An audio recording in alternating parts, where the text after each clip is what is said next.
Wander Wealthy Podcast, episode 186.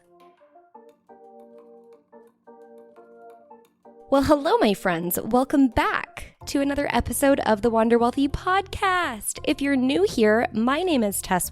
I am the host, founder of Wander Wealthy, and business coach to all the amazing money coaches of the world. Whether you are brand new to the industry, or you've been in it for a while, or you are even just thinking about dipping your toes in the water, this is the podcast for you. Potentially, and I think the only podcast on the market that specifically addresses building a financial coaching business. And today we have a very special topic that we're going to talk about. It's not so much all of the tactics and strategies and business building things that I typically teach and talk about in the podcast, but something that is just as important. It has to do with the internal battles that we often find ourselves fighting as entrepreneurs, as business owners. That's right, we are talking about the entrepreneurial roller coaster. Should I add an emotional roller coaster there? Probably. We're talking about the ebbs and flows, the highs and lows of being an entrepreneur. And what I'm really going to be sharing with you, the lesson baked into this episode, is how to pull yourself out of a rut. Because you know what? Here is the bad news that I'm going to break to you, and then I'll give you the good news. The bad news is this roller coaster never really ends. It just advances to new levels, right? It's like a video game that you're playing and you're like, this is hard. And then you complete it and then you just advance to the next level, which is a little bit harder, but challenges you maybe in a different way. That's how you can think about entrepreneurship. That's probably how you can also think about life, right? Like the game of life that we're all playing. But when you understand how to catch yourself when you're going down into a spiral or when you're getting into that little rut and you know how to pull yourself out, that's what makes it all better. So I'm going to share with you how I personally pull myself out of what I like to call the puddle of doubt. And hopefully you can take some of these steps that I'm going to share with you and apply that to your own life and see that, now you are prepared, now you are equipped with the tools to make this game a little bit easier, a little bit more bearable, and know that you're not alone as you go through it, as you're playing this game. So before I dive into all of that goodness, I want to share with you who is sponsoring this week's episode. And it is, of course, well, maybe not of course, but it is my online coach's pricing workbook. Woohoo! If you have not heard of the workbook, it is phenomenal. It is going to change the trajectory of your business. It is a small $27 investment that you can make in your business that will completely blow your mind when it comes to how you are pricing your products.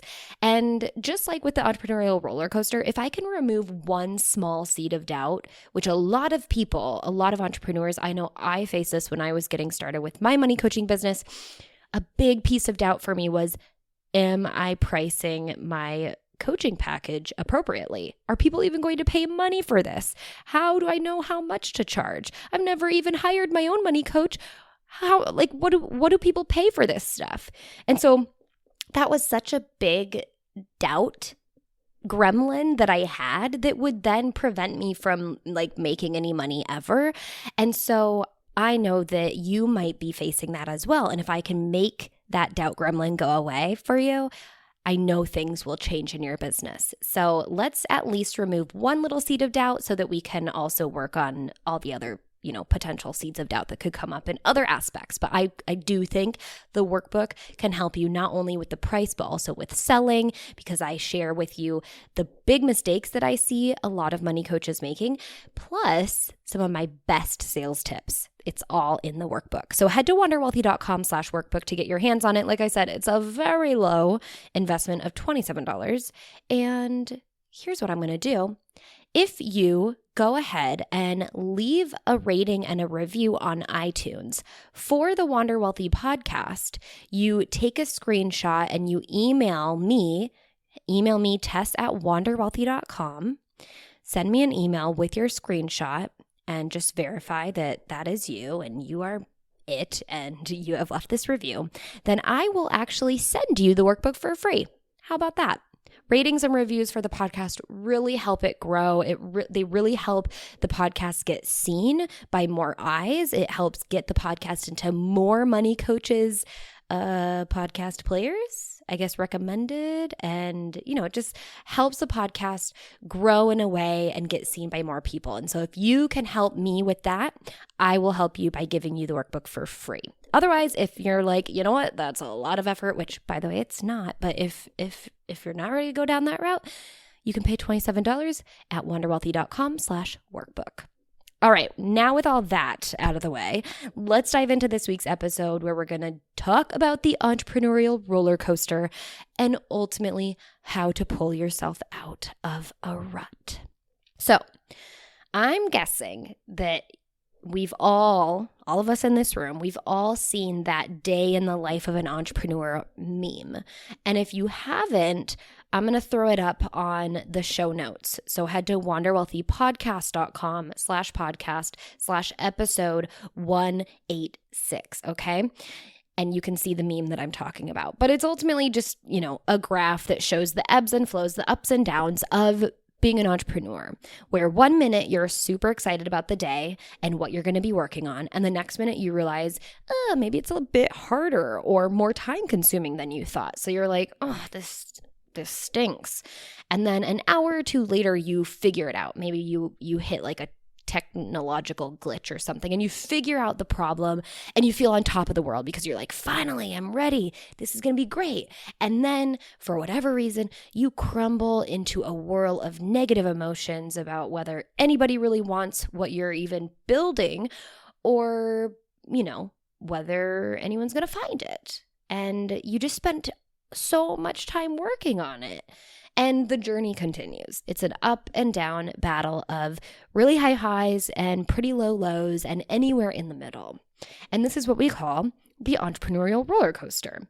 And the unfortunate truth is, this is a ride that never ends. And I apologize for both my terrible singing and the fact that that is the truth. But I think that that's not necessarily bad news, because if it were always easy, A, everyone would be doing it, and B, it would be boring.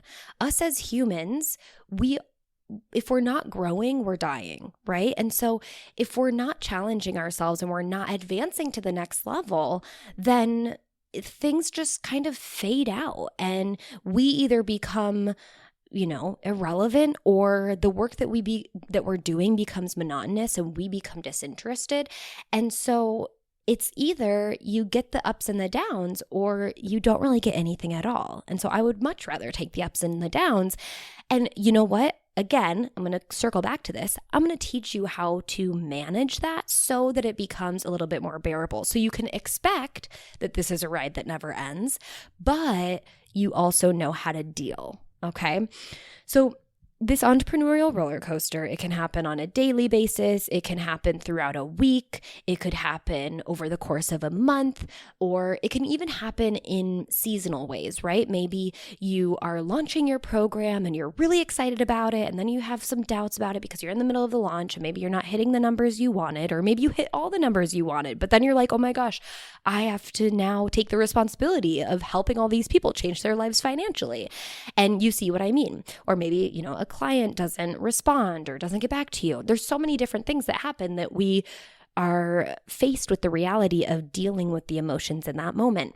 And so again, it can come up in all these different ways. And as long as you expect that it's going to be part of your life, you can learn how to deal with it, how to manage it in an easier way. So this is ultimately important to know, that this roller coaster just kind of goes on. And it doesn't go on and on because you're just never going to figure out how to be an entrepreneur and things will just always be hard to do, but because after you've conquered one level of this little video game that you're playing called business, the next level will present its own set of problems and challenges. And again, to reiterate, that's a good thing. We need to be challenged because, I mean, like, why did you get into business ownership and entrepreneurship in the first place if you weren't looking for a challenge? And oftentimes when we're faced with challenges and then we work to overcome them, life and business becomes so much more rewarding. So the other thing that I think is important about this is that those challenges, although they might present themselves as tangible and tactical things that you just can't quite figure out, right? Like I hear a lot of people who come to work with me who say, I'm just not good at technology. Like I don't do technology, or I can never figure it out. And although that is technically something that is tactical and tangible, it's an external thing, more likely than not, the reason why you've decided you can't figure it out, that's all an internal mindset challenge. And a lot of the challenges, I would say like 98% of the challenges that you will be facing on this entrepreneurial roller coaster is all internal, right? There might be an external component, but we all deal with it internally. Okay, so that could be you questioning the decisions that you're making, or you just choosing to believe that you're never going to figure out technology when we know that you are capable of figuring it out. It's just whether you decide you're going to push through the discomfort and do it. Or maybe your challenge is really questioning or having to deal with the idea that now you're going to be leading many more people than you've been leading previously. Or maybe taking on different levels of responsibility, right? Maybe you are having to manage a lot more money coming into your life or coming into your business. Or maybe the challenge is putting trust in other people, right? Like now, if you're going to hire people to help you work and help you build and help you grow, you have to trust others, or you have to trust in your clients. And the list goes on and on. And you can see, and you can probably already tell, like some of those things you're not even thinking about yet because you haven't gotten to that level of the game yet. But those are some things that will present themselves in the future, and they're going to have their own set of challenges that come with it. So all I have to say is buckle in, my fellow money coaching entrepreneurs, because this is a ride that never ends. But today I'm going to share with you some of the things that have worked for me when I've found myself in a rut and what I do to pull myself out of it. So the ride may not end, but there are tools and so many lessons you will learn that will make the ride so much more bearable. Okay. So let's go back to what I was mentioning about the external challenges really being internal challenges, because this is the first thing that you have to know. You have to wrap your mind around and keep your mind wrapped around it. The external wins and the external losses hold very little weight when it comes to your entrepreneurship journey and whether you're going to thrive and carry on or you're going to give up. Okay, so let me clear this up. Although you'll face those technical, tangible, and tactical obstacles, those external obstacles, like maybe your internet going out in the middle of a webinar or a client that ends up ghosting you, these things will never be the reason for you to give up on building your business, ever.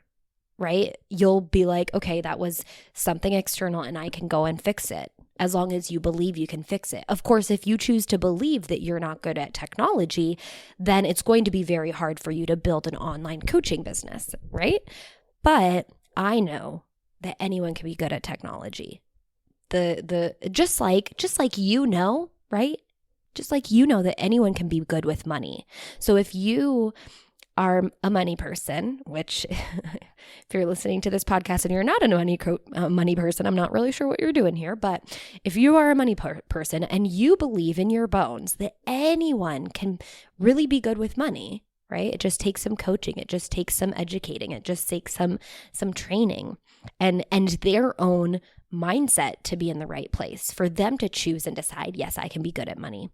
It's the exact same with technology. Okay. So we can't let that external thing get in the way. And as long as you have the right mindset around that, those external things will never be a reason for you to just give up. Similarly, And this is where things really, we go, oh, this is an internal game, because you'll hit external highs, like getting your first client, or finally hitting a 10K month, or finally making $200,000 in revenue that year. And I can guarantee you, although I know this is going to be very hard for you to believe until you achieve it, that those external wins will never be strong enough for you to be 100% content and carry forward.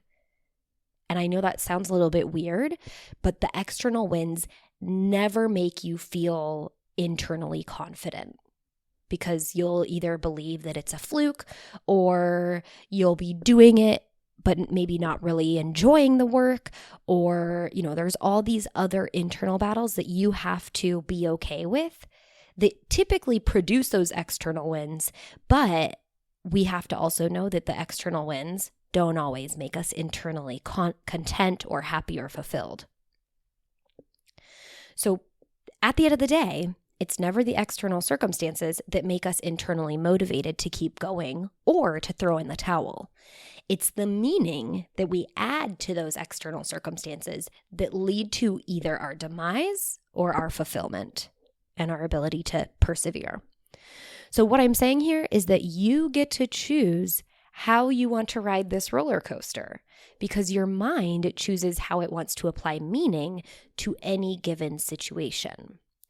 So if I can paint this picture for you, I'm going to give you two examples. One is, we can really apply it to like any of our lives, okay? We're going to talk about the rain. So if you're like me, there are days where you hate the rain and days where you really appreciate the rain.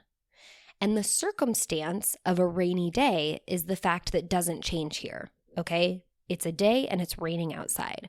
But what you choose to make it mean for that particular day can lead to you being really happy that it's raining because, now I get to cozy up, I get to light my candles, and I get to watch Netflix or read my book or bake cookies, right? So you can be really excited, or you can be really upset about it, about the fact that it's raining outside. It's a rainy day.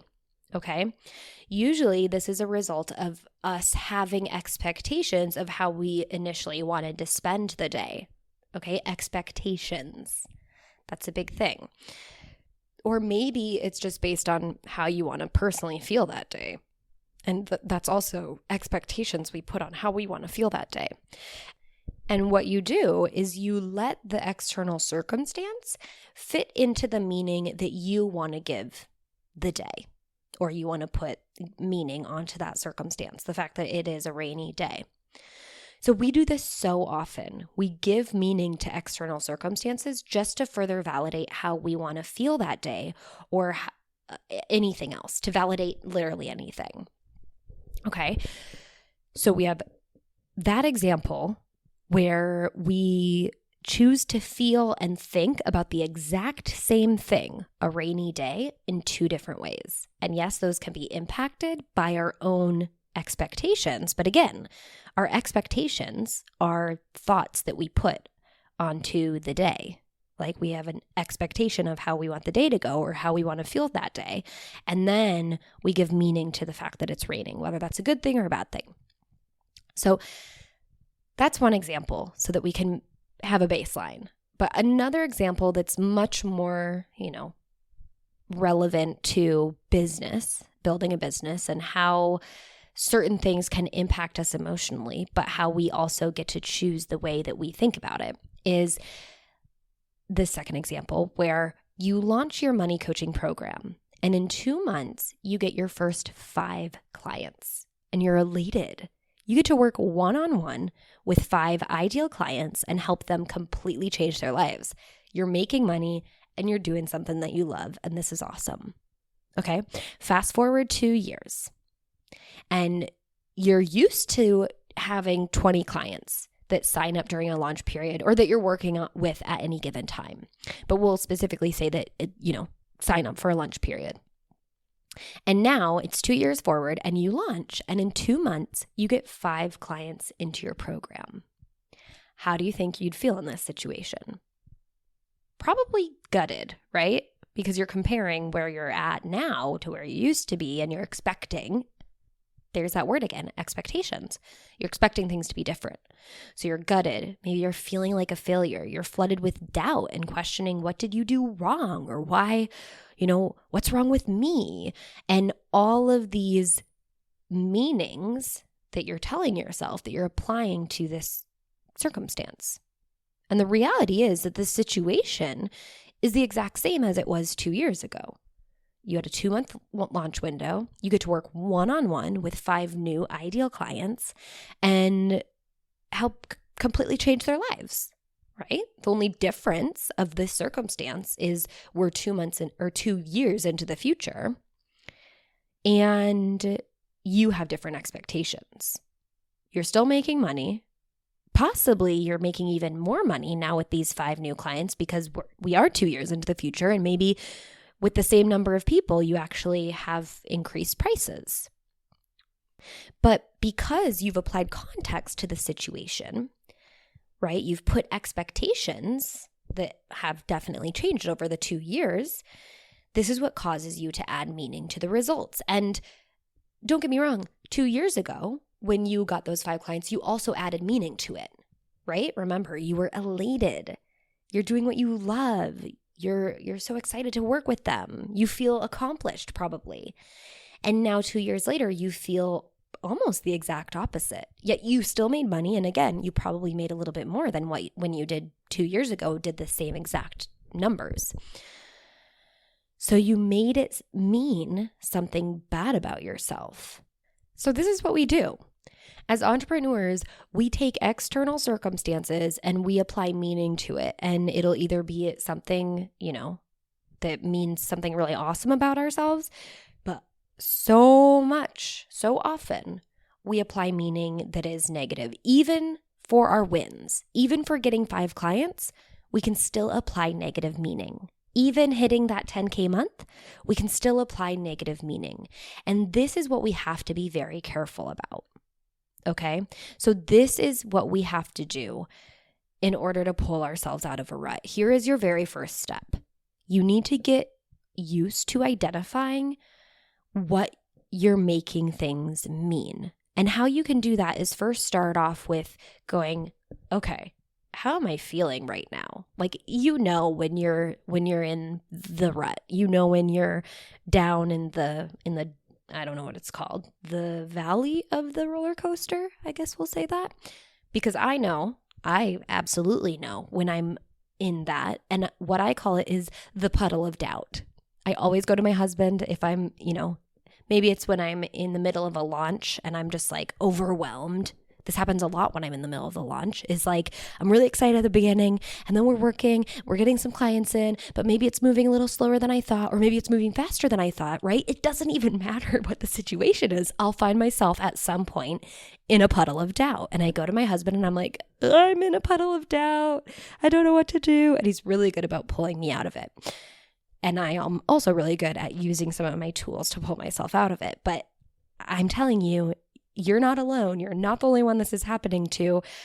I would say pretty much everyone has to deal with this. Okay. And it doesn't matter. Like, I also know that the more you do the work, the more you push through the discomfort, the easier that discomfort gets. But remember, every time we advance and we conquer, one obstacle, we move on to the next. So it always comes up in other ways. Okay.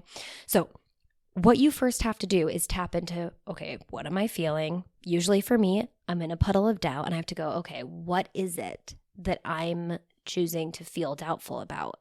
And what meaning have I applied to that thing? What am I making it mean?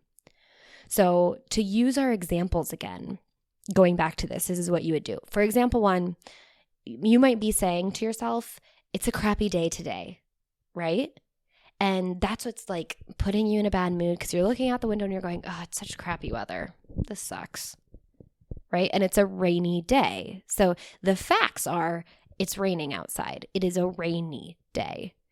But when you choose to put a word like crappy or, this sucks, those are words that have meaning. They don't have facts that you've applied the meaning to it. Okay, so if you can separate out the meaning you're applying to something versus what are the facts, that's a good place to start. Okay, so if you're going, it's a crappy day today, this sucks, like it's not gonna be any fun, go, wait, hold on. I'm not feeling very nice today. I'm feeling like, a little gloomy and moody. And why am I feeling that way? Well, because it's a crappy day. Wait, what did I just do there? I applied meaning to some facts. So what are the facts? Let's separate the facts. The facts are it's raining outside. Okay, let's move on to example 2. I'm a bad entrepreneur for failing at my launch. Okay, so we're talking about you 2 years into the future, expecting to have gotten 20 clients, but really only getting 5. And that's the facts, right? So you're feeling you're in a puddle of doubt, or maybe you're, feeling like giving up, and you're feeling, that's not really a feeling. You're thinking about giving up. You're feeling defeated. And the thoughts that you're having, or the meaning that you're giving yourself in the situation is, I'm a bad entrepreneur for failing at my launch. Bad, right? I'm an entrepreneur is a fact. I'm a bad entrepreneur is a thought that you apply to the fact. For failing at my launch, for having a launch, that would be a fact. I had a launch. Failing at my launch, failing is the meaning you apply. That's a thought that you apply to that fact. Okay, so let's separate the facts from that phrase. The actual facts are, I'm an entrepreneur. I had a launch. During the launch, I signed up 5 clients. My expectation for the launch was to sign up 20 clients. Okay, there we got the facts out. So bad and failing, that's meaning that you've applied to yourself as an entrepreneur and how your launch went. These things, when we put meaning like this onto the facts, first of all, it's just applying negative meaning to the situation. But what they do even more so is they initiate this downward spiral, right? When we start putting meaning, negative meaning on a situation, it initiates this downward spiral because then we start feeling down, right? Because our thoughts create our feelings. So we're not feeling good because we're talking shit about ourselves. And we're feeling pretty bad. And then our feelings impact our behavior. And if we're not feeling very good, we're probably not going to behave in the way that we'd like to behave, right? What do you have to do to finish out this launch and really, get the remaining 15 clients signed up, or even just get an extra couple, right? That would be great too. Well, you would have to do things. You have to take action. But are you going to take action, and are you going to take the right action and the best action you could take from a place of feeling defeated and like a failure? Probably not. So we have to understand that this way of talking about ourselves, about putting meaning on our situation, that creates that downward spiral, because then we're not taking the right action we need to be taking, and our new results are not as good as what they could have been. And then we apply more meaning to it, right? And sometimes this happens like in hyperspeed. We skip the behaving part. We even skip the action and just keep overthinking about our results and the results that we've gotten, and then continue to apply worse and worse meaning to it. So it's a slippery slope of a lot of negative thoughts and negative feelings that could commence, and we do not want to do that, which is why we have to catch ourselves. I like to snap myself out of it, catch it, right? Catch the meaning you're applying to it. Catch yourself if you're feeling like you're in a puddle of doubt and go, what are the facts? Let's separate the facts. Okay? So, knowing this, that we can apply meaning to external circumstances, whenever I find myself in a rut, or what I like to call my puddle of doubt, I first make myself stop, back up, and separate the facts from the meaning I'm putting to the facts. Okay? Once you do that, and actually an exercise you can do to do that, right? If you need it more of like a pen and paper kind of physical, tangible exercise, all you have to do is take out a piece of paper and make it into like a 2-columned table, right? Just have a right side and a left side. And on one side, list what you're making, the meanings that are running through your head, the thoughts that are running through your head. And then on the other side, list the facts and separate the meaning. And the facts are what are going to ring true for you now. Okay? The next thing that I do is always pull in perspective and make sure to celebrate every win. Because we can get so into, the obsession with growth and next steps that even if we are seeing really positive circumstances, like circumstances that are productive and move us forward, maybe we signed the 5 clients, and then we signed 10, and then we signed 20, we can still fail to celebrate and reflect on how far we've come because we're so focused on the future. So no matter how small the win is, I really want you to celebrate each and every one. Okay?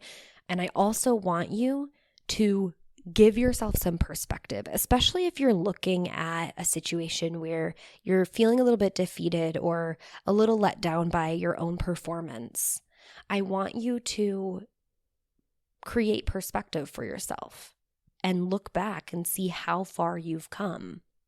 So this is how I do it. This is what I do, okay? If I catch myself in a rut, I separate the facts. Then, and this is a little side note, is I always create an anchor and celebrate each win. And when I celebrate a win, I anchor that feeling in. So let me tell you a little bit about what anchoring is. Anchoring is a neuro-linguistic programming technique, and it's very common. Like, we've all anchored things in our lives. So some things you've probably anchored before. And what you do, what an anchor is it's one of your senses that you can basically activate with a specific activator. Like, okay, going through our senses: smell, touch, hearing, feeling. What am I missing? Why did I put myself on the spot like this? Smelling, touching, hearing, seeing, tasting. I think I got them. Okay. So one of those senses, you can activate it through some sort of trigger, like smelling a certain scent, right? And that can actually bring back a flood of emotions and a memory. So here are some things that I've unintentionally anchored in my life. I have anchored in hearing songs. Certain songs always bring me back to specific memories and specific ways that I felt.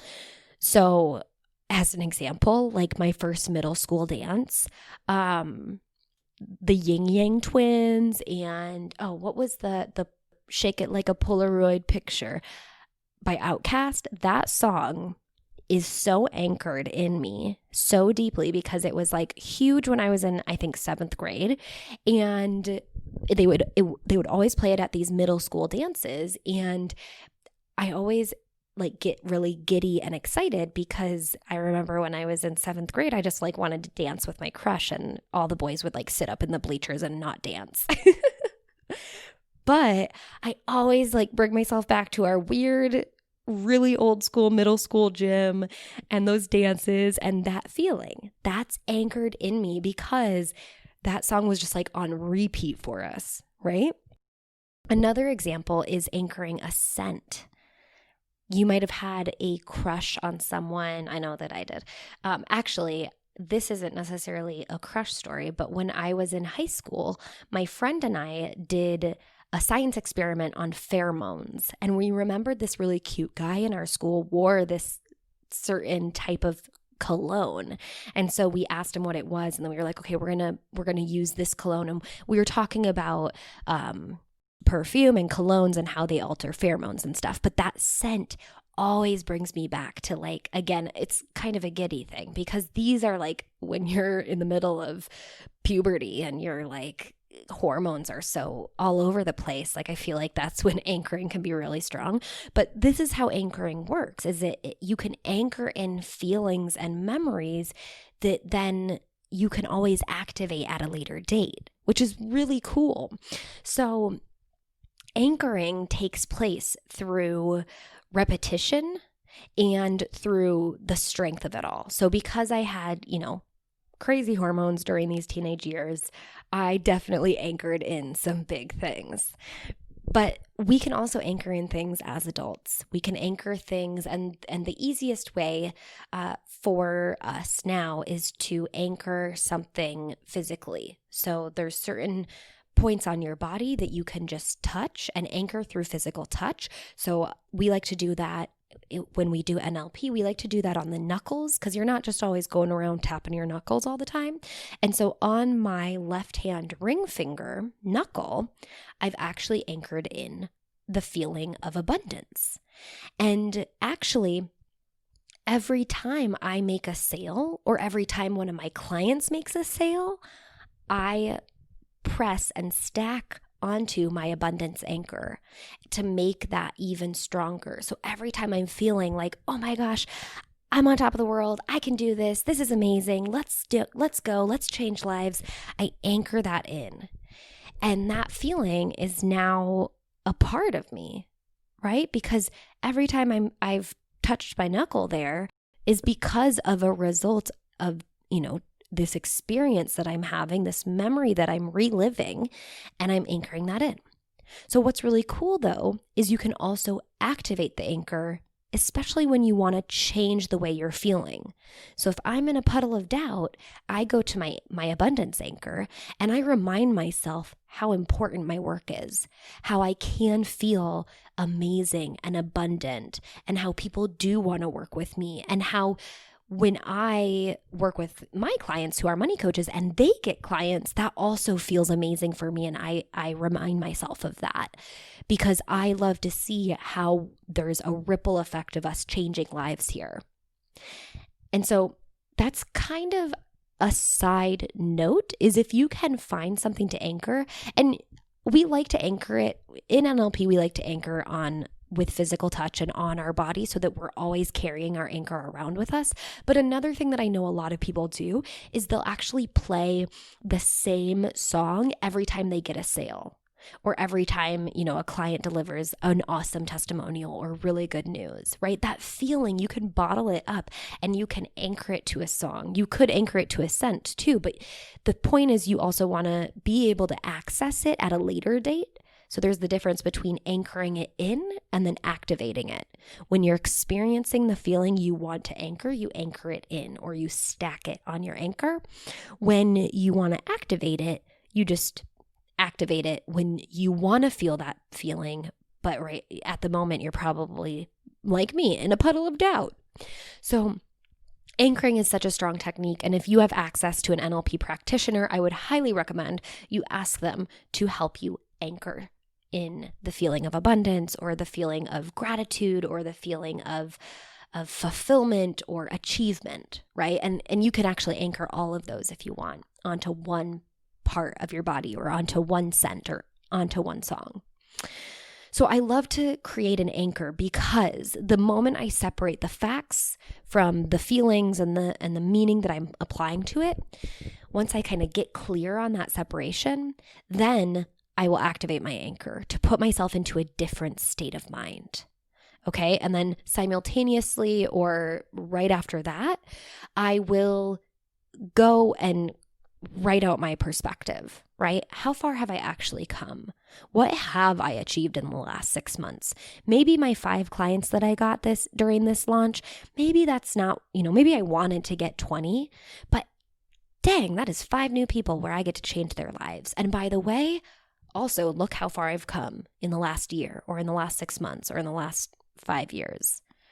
So there's a very famous saying that a lot of people have adopted, but it actually, no one really knows where it's come from. There's a lot of origins in space exploration, as well as in the kind of invention of computer technology.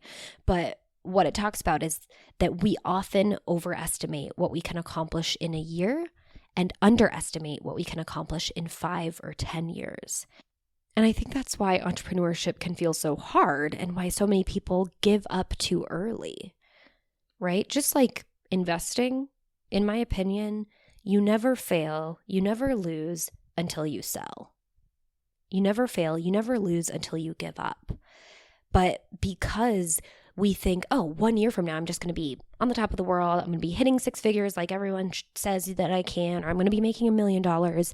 And then if that doesn't happen, it's because we've overestimated what we can accomplish in a year, but we're always going to underestimate what we can accomplish in 5 or 10. So keep that perspective, and always keep the perspective looking backward as well to remind yourself how far you've come. So like I had mentioned, in a way, I've kind of trained my partner to help me manage when I go into those puddle of doubts. And he's done such a great job at reminding me and helping me keep things into perspective and snapping me out of it. And he'll remind me like, hey, this is amazing that you've done, look at all you've done. And remember where you were a year ago. And that's exactly what I need. And so this can be something that you can do as well for yourself. And you can just, again, get your pen and paper and journal on it. Make a timeline of events and all of your accomplishments. And really tell yourself and show yourself how much you've impressed yourself, right? You're awesome. Look at how much you've done. Look at how far you've come. You can continue too. If you've made it this far, you can keep going.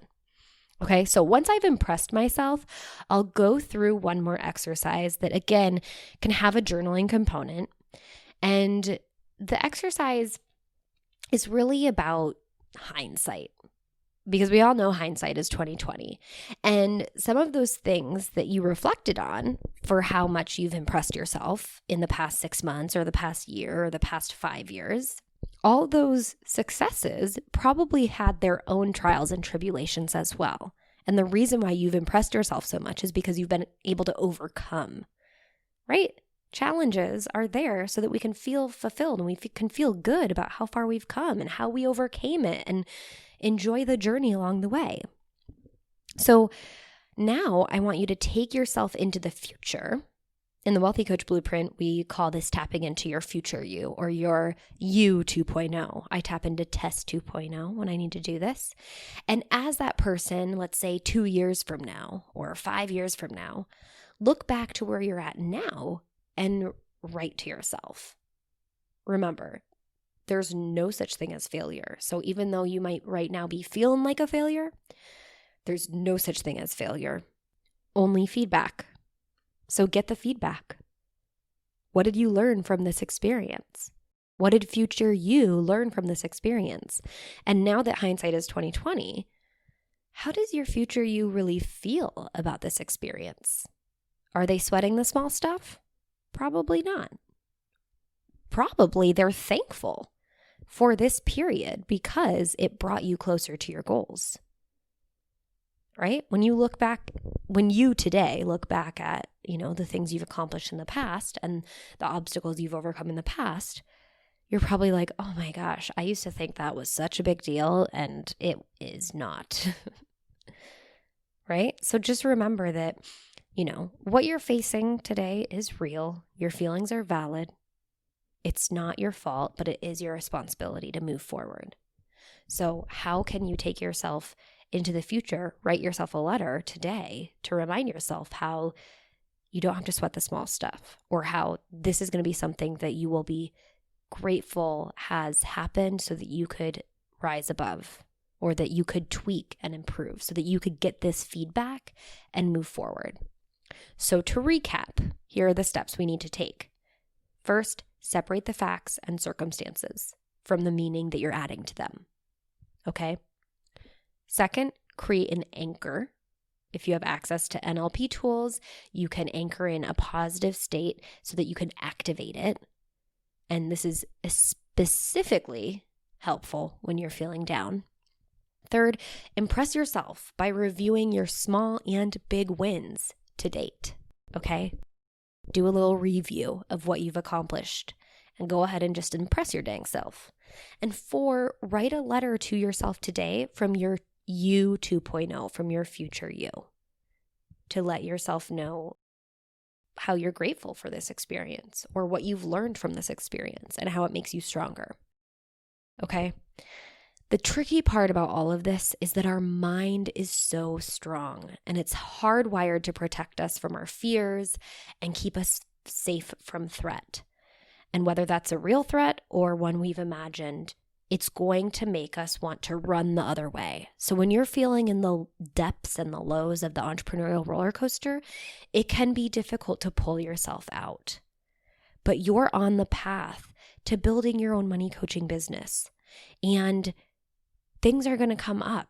There's going to be a lot of negative emotions or doubtful thoughts that'll creep up. But that does not mean you're a failure.